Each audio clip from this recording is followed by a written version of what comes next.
Olá, pessoal! Nessa apresentação, a gente vai fazer uma breve introdução ao construtivismo e vamos falar um pouco também a respeito de Piaget. Vamos lá? O construtivismo pode ser caracterizado como uma corrente de pensamento que ganhou espaço especialmente no campo das teorias pedagógicas. E ele foi inspirado na obra de Jean Piaget, que viveu de 1896 até 1980. E ele era biólogo suíço, reconhecido por dedicar sua obra ao entendimento dos processos de aquisição do conhecimento humano. Os conceitos piagetianos mais fundamentais fazem referências aos mecanismos de funcionamento da inteligência e à construção do sujeito a partir de sua interação com o meio.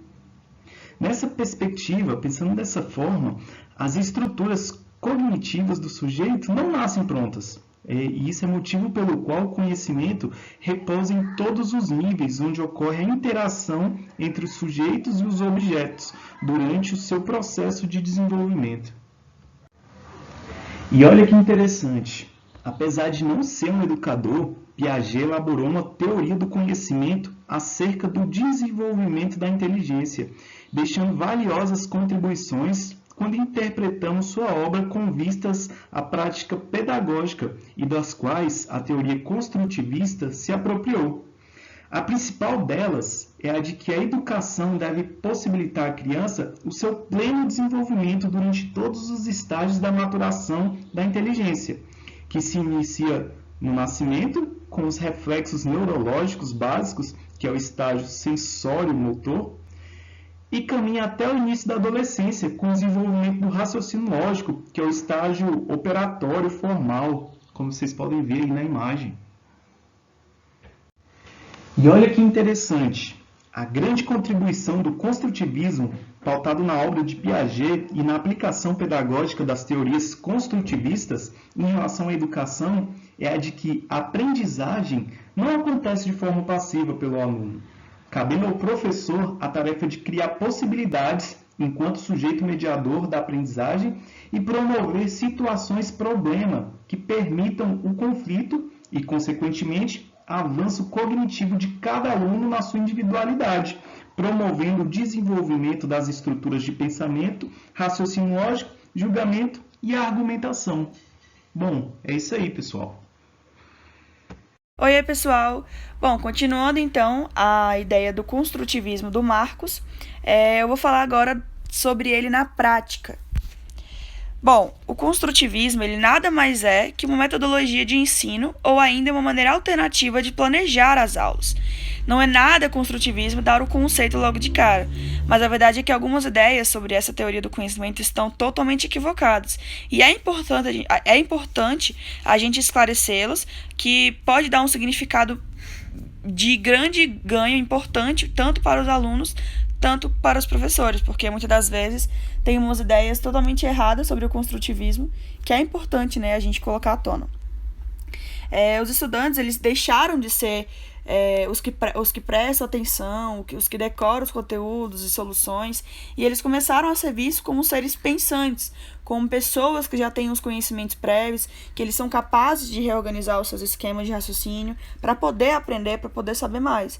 Então, nessa teoria construtivista, o aluno ele começa a ser importante, o conhecimento prévio do aluno começa a ser importante dentro de sala de aula, né? E com isso eu trouxe algumas opiniões populares e eu vou listá-las como mito ou como verdade. É importante porque é um ganho enorme, tanto para a sociedade docente como discente. Bom, primeiro, o professor não intervém e o erro não é corrigido. Mito, né, pessoal? Isso é totalmente errado.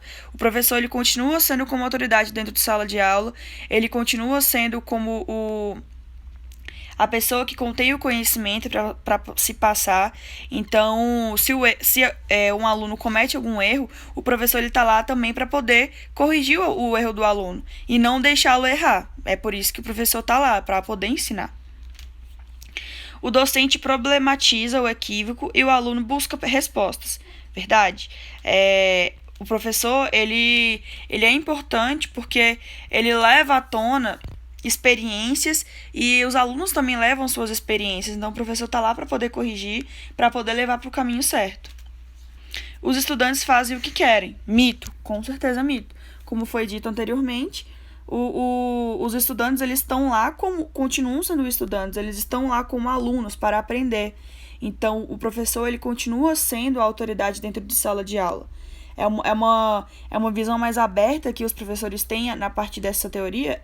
Mas ele continua sendo a autoridade. Então, ele está lá para poder ensinar e para poder também controlar, né? Para ter uma disciplina.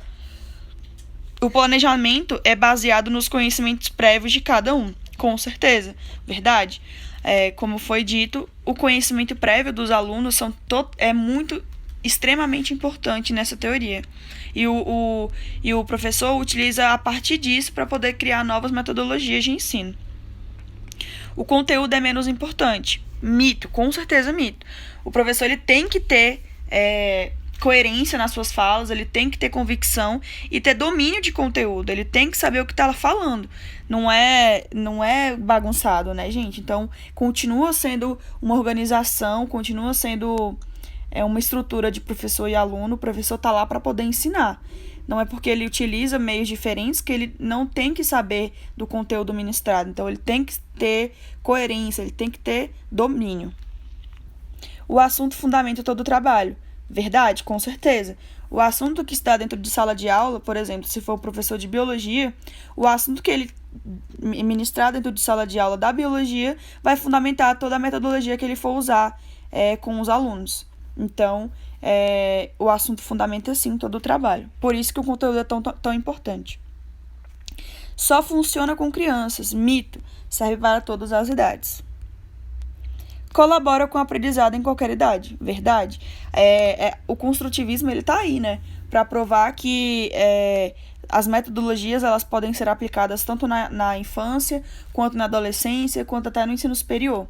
O professor ele tem que sempre estar disposto a mostrar novas metodologias de ensino, a mostrar que existem outras maneiras de estudar, e o aluno em si ele se mostra como um ser ativo. Ele não é aquele ser passivo mais, ele é um ser ativo, ele tem que ir atrás e tem que estudar para poder aprender. Então, a partir disso, são mitos e verdades que as pessoas acabam enxergando do construtivismo que muitas das vezes não são verdades, né? Muitas das vezes são mitos. Então é isso. Então com vocês agora, passo para o meu colega. Olá pessoal, eu sou o Marcelo. Eu vou falar um pouquinho da vida de Maria Montessori. Então, ela foi uma pedagoga, pesquisadora e médica italiana. Ela foi a criadora do método Montessori, e o seu lema era educar para a vida. Então, ela nasceu em Chiaravalle, norte da Itália, no dia 31 de agosto de 1870. Ela é filha de Alessandro Montessori, oficial do Ministério das Finanças, e de Renilde Stoppani. Desde a adolescência, Maria mostrou-se interessada por biologia e decidiu estudar medicina na Universidade de Roma, mesmo enfrentando a resistência do pai, que desejava que ela seguisse a carreira de professora. Então, na universidade, um dos problemas enfrentados por ela era a sessão de dissecação, quando ela precisava ficar sozinha, porque ela não podia executar junto com os homens. Então havia um certo preconceito naquela época.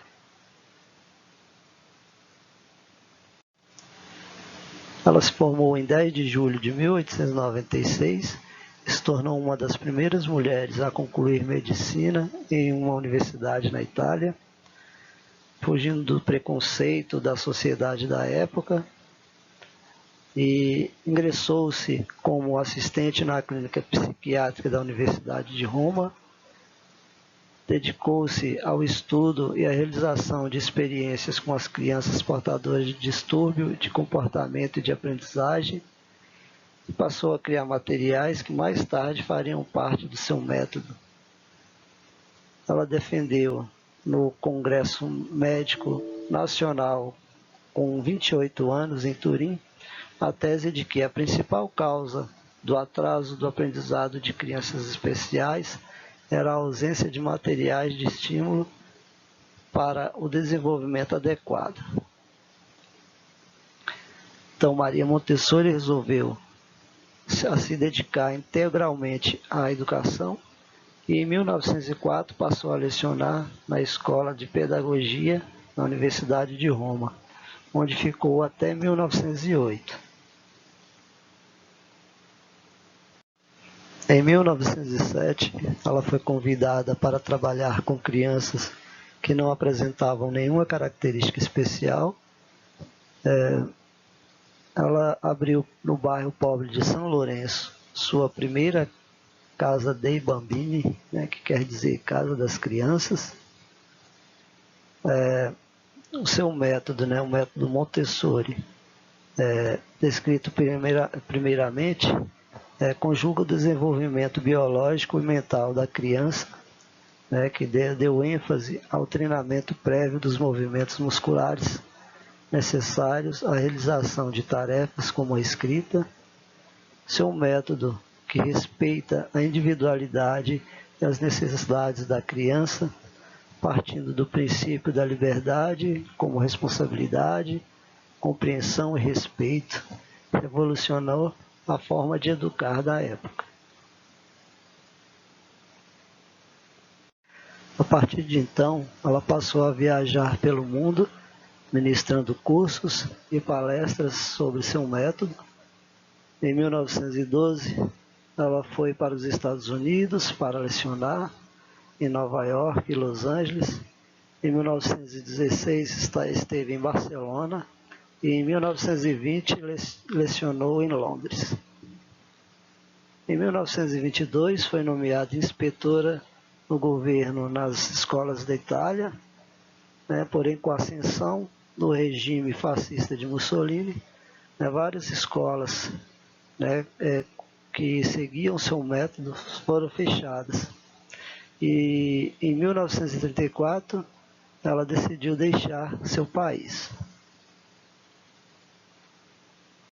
Em 1936, trabalhando na Espanha, mais uma vez foi obrigada a fugir quando explodiu a Guerra Civil Espanhola.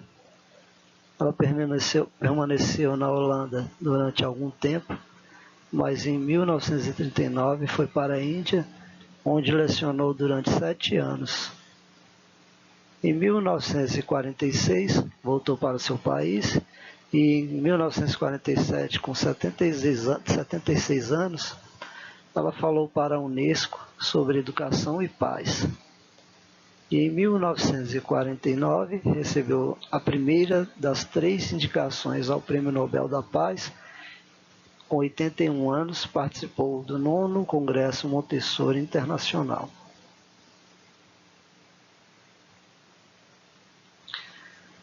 Ela publicou vários livros em que expôs a base filosófica de sua teoria pedagógica.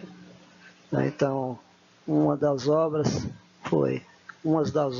foram Na Educação para um Novo Mundo, em 1946, Para Educar o Potencial Humano, em 1948, e A Mente Absorvente, em 1949. Ela faleceu na cidade de Noordwijk, na Holanda, dia 6 de maio de 1952. Seu legado ficou sob a responsabilidade de seu filho Mário Montessori. E eu vou encerrar com uma de suas frases, que diz: a verdadeira educação é aquela que vai ao encontro da criança para realizar a sua libertação.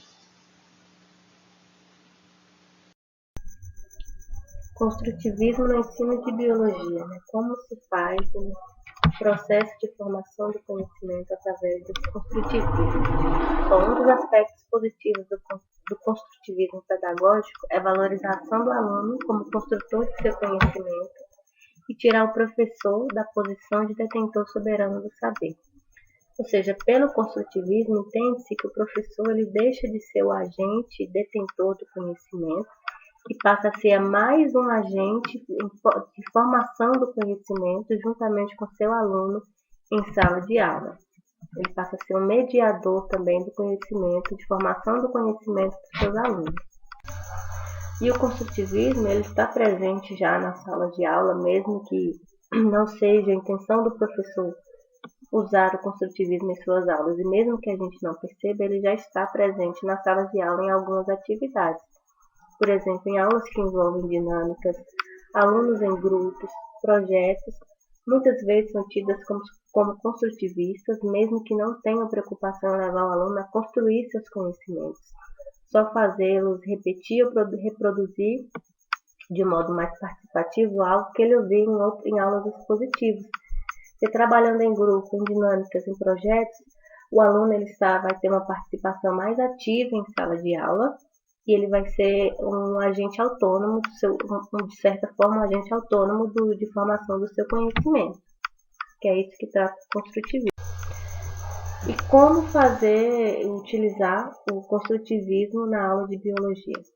Por exemplo, quando você propõe uma atividade como representar por meio de um desenho a digestão no corpo humano, ou qualquer outra atividade, por exemplo, como a fotossíntese, você pressupõe que os seus alunos, antes da instrução formal, antes dele ter tido uma aula a respeito desse tema, ele desenvolve suas próprias teorias explicativas desse fenômeno a partir da sua experiência com o mundo físico e social. E uma atividade como essa, ela enfatiza uma perspectiva cognitiva, construtivista e significativa. Cognitiva porque enfoca a questão do ato de conhecer. Se o aluno não teve uma aula a respeito do tema que você propôs o desenho, ele vai atrás de um conhecimento prévio para poder fazer o desenho que você solicitou. Construtivista por ter como pressuposto a construção do conhecimento. Se ele vai atrás de uma informação a respeito do tema, cuja aula ele ainda não teve para fazer o desenho, ele vai estar construindo o seu conhecimento. E significativa por promover uma aprendizagem não mecânica. Ele vai estar construindo o seu conhecimento, não vai ser algo repetitivo, algo imposto a ele. Ele vai estar construindo o seu conhecimento, que é isso que propõe o construtivismo. Quando o aluno ele busca informações, ele faz indagações, levanta hipóteses para um fenômeno como esse, a digestão no corpo humano, por exemplo, que foi a atividade proposta, ele está construindo o seu conhecimento. Ele, por si só, vai atrás da formação do seu conhecimento. E é isso.